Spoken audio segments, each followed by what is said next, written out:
दोस्तों, आज की कहानी है 24 वर्षीय नीतू अपने प्रेमी की जान बचाने के लिए छत के ऊपर से लगाई छलांग। कहानी पसंद आए तो वीडियो को लाइक और सब्सक्राइब जरूर करना। 24 वर्षीय नीतू साहू जीवन साहू की ही बेटी थी। एक ही मोहल्ले के बंदिशें होने के कारण स्वाभाविक रूप से रोहित यादव और नीतू साहू की अक्सर मुलाकात हो जाया करती थी।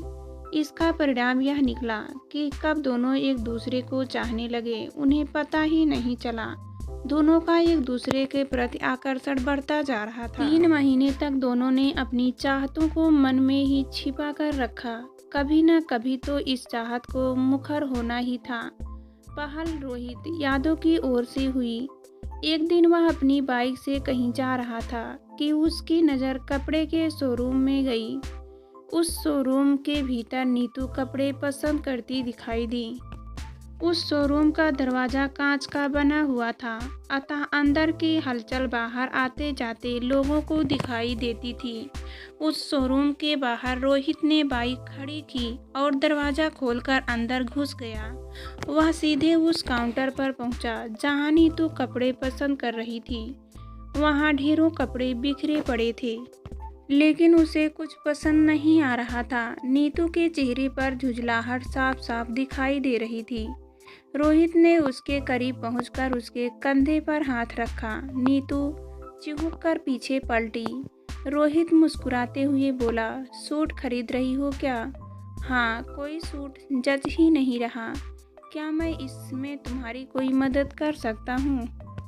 बगैर नीतू को बोलने का मौका दिए काउंटर पर खड़ी लड़की की ओर मुखातिब होता हुआ उंगली से इशारा करते हुए रोहित बोला, मैडम, वो जो तीसरे रैंक पर पिंक कलर का है उसे दिखाइए। पिंक कलर वाला सूट निकालकर उस सेल्स गर्ल ने काउंटर पर रख दिया।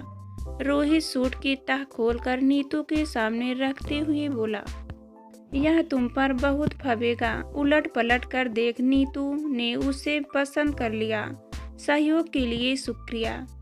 पैक्ड सूट का पेमेंट कर नीतू काउंटर के स्टैंड पर रखा एक कप हाथ में लेते हुए बोली, एक कैप तुम पर बहुत जचेगी। फिर रोहित को कुछ बोलने का मौका दिए बगैर उसके सिर पर कैप लगाते हुए बोली, देखो बहुत जच रहे हो। रोहित ने पेमेंट करनी चाहिए, पर उसने रोहित को ऐसा करने से रोका। ये मेरी ओर से तुम्हारे लिए, प्लीज। दोनों शोरूम से बाहर आए।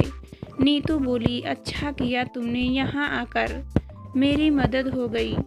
कहाँ जाओगी?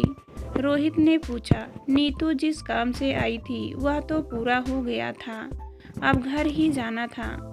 वह कुछ कहती उसके पहले रोहित बोला, कुछ समय मेरे लिए नहीं निकालोगी? एक एक कप कॉफ़ी हो जाए, उसके बाद मैं तुम्हें छोड़ दूंगा। फिर खामोशी से उसने उसके प्रस्ताव पर स्वीकृति दे दी। दोनों बाइक पर सवार होकर कॉफ़ी शॉप पर पहुंचे। रोहित ने बाइक स्टैंड पर खड़ी की। नीतू के एक हाथ में पॉलीथीन की कैरी बैग था। उसके खाली हाथ को रोहित ने थाम लिया। नीतू ने देखा मगर बोली कुछ नहीं। एक खाली टेबल पर दोनों पहुंचे। उस समय कॉफ़ी शॉप में बहुत भीड़ थी। टेबल के आमने सामने दोनों बैठ गए। कुछ और लोगी? रोहित ने पूछा। नीतू ने इनकार में अपना सिर हिलाया। सिर्फ कॉफ़ी। रोहित ने 2 कप कॉफ़ी का ऑर्डर किया। 5 मिनट बाद कॉफ़ी सर्व हुई। खामोशी के साथ दोनों कॉफ़ी का सिप लेते रहे। लब खामोश थे, निगाहें बातें कर रही थी। कॉफ़ी खत्म कर दोनों कॉफ़ी शॉप से बाहर आए। बाइक पर नीतू को बिठाकर रोहित श्री राम कॉलोनी पहुंचा। नीतू के घर से थोड़ी दूरी पर उसने बाइक रोकी। नीतू बाइक से उतरकर अपने घर की ओर बढ़ी ही थी कि रोहित ने आवाज़ लगाई, नीतू सुनो। नीतू ने पलटकर रोहित की ओर सांवलिया निगाहों से देखा। रोहित बोला, कल वहीं मिलोगी क्या? उस सूट के साथ? सच्ची कह रहा हूँ, उस सूट में तुम्हें देखना चाहता हूँ। नीतू मुस्कुराते हुए बोली, सोचूंगी। फिर वह वहाँ रुकी नहीं, घर की ओर बढ़ गई। उसने एक बार पीछे पलटकर देखा तो रोहित बाइक की सीट पर बैठ उसे बाय कर रहा था। करार के मुताबिक अगले दिन नीतू उससे नहीं मिली और न ही 3-4 दिन तक दिखाई दी। परेशान होकर रोहित नीतू के घर के सामने बाइक की सीट पर बैठा टकटकी बांधे उसके घर की ओर देखता रहा। 1 घंटे इंतजार के बाद नीतू उसे घर की छत पर कपड़े डालती हुई दिखाई दी। रोहित ने हाथ हिलाकर अपनी ओर आकर्षित करना चाहा, लेकिन जानबूझकर नीतू ने अनदेखा कर दिया। रोहित को बहुत गुस्सा आया। इधर उधर देखा और उसके पास एक पत्थर उठाकर जोर से छत की ओर उछाल दिया। पत्थर नीतू के पास जा गिरा। नीतू को मालूम था कि ऐसा किसने किया होगा। उसने चौंकने की शानदार एक्टिंग की। इधर उधर निगाहें घुमाने के बाद रोहित पर जाकर ठहर गई। रोहित ने उसे हाथ से इशारा किया, साथ ही हवा में मुक्का घुमाया। रोहित के ऐसा करने पर नीतू खिलखिलाकर हंस पड़ी। उसके हंसने से रोहित का गुस्सा और बढ़ गया। उसने गुस्से में अपने सिर के बालों को नोचने का नाटक किया। नीतू को हाथ का पंजा दिखाकर इशारे से बताया 5 बजे। फिर उसने हाथ उठाकर चाय की चुस्की का इशारा किया। हरी झंडी मिलते ही रोहित के चेहरे पर रौनक आ गई। बाइक पर बैठा और चल पड़ा। तय समय से 15 मिनट पहले रोहित कॉफी शॉप में जाकर एक टेबल के पास लगी कुर्सी पर बैठ गया। घड़ी की सुइयां धीरे धीरे सरक रही थी। 5:15 होने जा रहा था। वह उठकर बाहर जाने ही वाला था कि दरवाजा खोलकर नीतू आती दिखाई दी। उठने को तत्पर रोहित फिर से वहीं बैठ गया।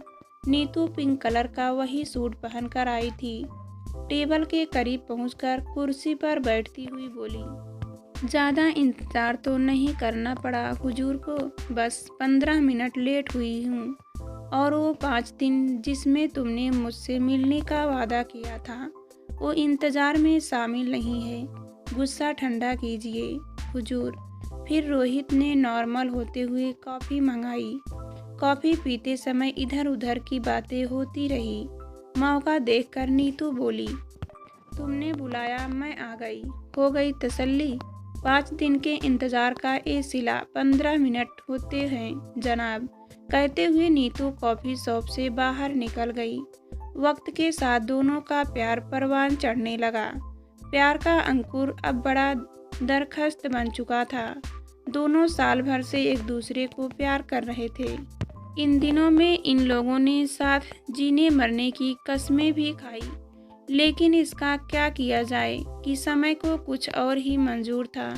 10 जुलाई 2021 को श्री राम कॉलोनी में रात 9 बजे किसी के जन्मदिन की पार्टी चल रही थी।